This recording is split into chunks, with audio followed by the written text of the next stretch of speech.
अस्सलाम वालेकुम, कैसे हैं सब? ठीक ठाक हैं, मैं भी ठीक ठाक हूँ। तो चलें जी, आज 2 in 1 वाली वीडियो आपको दिखाते हैं जिसमें आपको इस पैन के अंदर रोटी नान कुछ भी आप बनाना चाहें वो कितना आसान है, ठीक है। और दूसरा जो है मैं कुछ मैसेजेस के जवाब दे देती हूँ। ठीक हो गया? तो चलें जी। एक सिस्टर ने या कई सिस्टरों ने मुझे मैसेज किया और कहती हैं कि आंटी बाजी मेरी नंद ने मेरा जीना हराम किया हुआ है, ठीक है।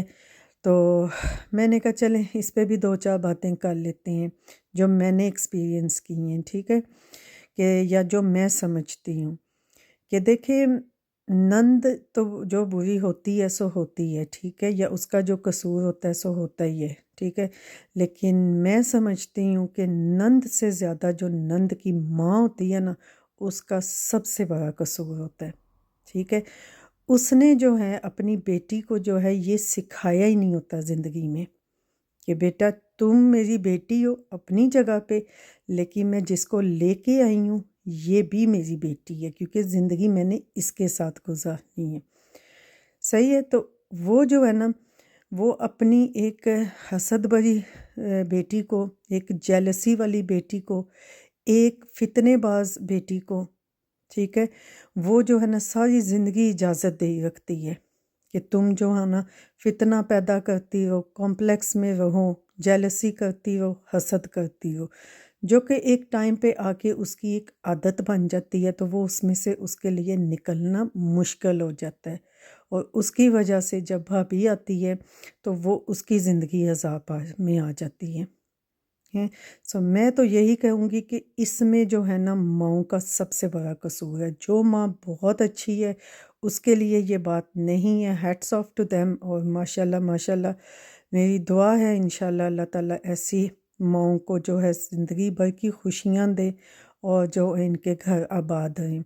लेकिन जिन माँओं के अंदर ये वाली प्रॉब्लम होती है ना, वो समझें कि वो अपने बेटे की सबसे बड़ी दुश्मन है, ठीक है, कि वो सिर्फ एक अपनी बेटी को जो है एक मतलब एक हसद भरी बेटी को या एक नालायक बेटी को एक बंदा यही कह सकता है ना, एक फितनेबाज बेटी को सारी ज़िंदगी वो एक चढ़ाने के चक्कर में या उसकी ज़िद को पूरा करने के चक्कर में वो अपने बेटे की दुश्मन बनी रहती है, क्योंकि वो अपने बेटे को ना किसी एक के साथ रहने देगी, ना किसी दूसरे के साथ रहने देगी, तो ना तीसरी के साथ रहने देगी।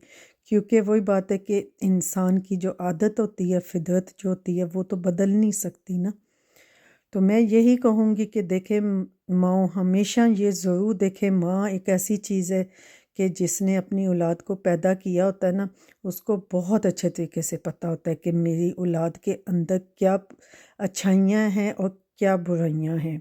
बचपन से अपनी औलाद को समझाएं, ठीक है, कि उनके अंदर हसद जेलसी ना हो, कंपटीशन ना हो,